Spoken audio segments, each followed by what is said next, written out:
from Washington now. So these are not the images that America would like to be being viewed around the world.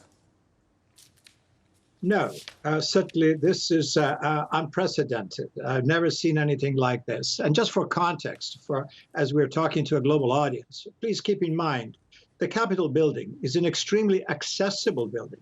On any given day, people come and go. People can attend committee hearings. People can go and speak to their own congressman and senator. People from the private sector can rent committee rooms for their own events, provided certain protocols are respected. So this is not a fortress. This is a highly accessible building, and it is called the People's House, not by accident. However, this was what happened today. Was the storming by a mob, an unruly mob, of the building while official business of great importance was underway, because it was about the ratification, the final step of the ratification of the election process. And it is not exactly by accident that this happened. It was President Trump himself who was rallying his followers and says, time for action. Now it's time for action. What does that mean? Well, people thought that this was the action that the president maybe welcomed and recommended. And here we are. This is an enormous mess, something that has never happened before, to see guns drawn in the House chamber of the police officers under the orders of the sergeant of arms, trying to keep mobsters out of the chamber with the handguns drawn. This has never happened before in living memory. And we've just, within the last few minutes, heard President Trump calling on protesters to go home and go home in peace. Do you think that is now what's likely to happen? I'm sure it is going to happen. This is not, okay, let's put this in context. This is not a coup d'etat. This is not the army trying to take over Washington and impose martial law or something egregious like that.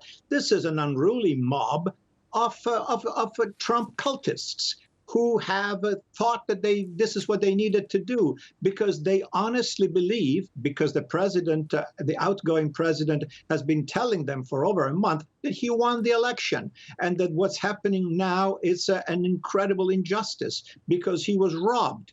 And those people, unfortunately, believe it, even though there is no ground in fact or in law or in the Constitution to support even the minimal argument that you could make about this election having been unfair or having been manipulated in any way.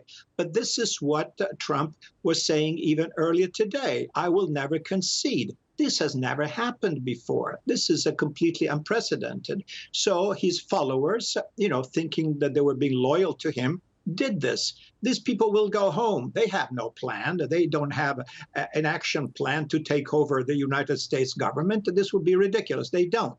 However, what's been done has been tremendously important from a symbolic perspective, which is the disrespect, another step in the disrespect of the political process and of the constitutional process. We had elections, issues were raised, and issues were settled. There have been countless court actions in which Trump and his followers tried to challenge results in many different states. They all failed, all of them, including recourses to the Supreme Court. They have not won a single case. The issue is settled. The Electoral College has met. The votes were prior to that were vetted and certified by the Secretary of States of each individual state of the 50 states. This is done. And yet Mr. Trump is not convinced. OK, Paolo von Schirach, thank you very much indeed for joining us on TRT World today. Well, Ali Breland is